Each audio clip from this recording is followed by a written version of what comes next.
বন্ধুসকল, ভাৰতীয় সমাজ ব্যৱস্থাত কি বিয়ানো বৈধ নহয় বা বিয়াৰ পিছত প্ৰকৃততে পত্নীয়ে স্বামীৰ ধৰ্ম ল'বলৈ বাধ্য নেকি?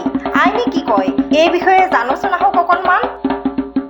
ভাৰতবৰ্ষত হিন্দু বিবাহ আইন 1955 মতে এজন পুৰুষ বা মহিলা হিন্দু হৈয়ে থাকে যদিহে তেওঁ হিন্দু, বৌদ্ধ, জৈন আৰু শিখ ধৰ্মৰ পুৰুষ বা মহিলাৰ সৈতে বিবাহপাশত আবদ্ধ হয়।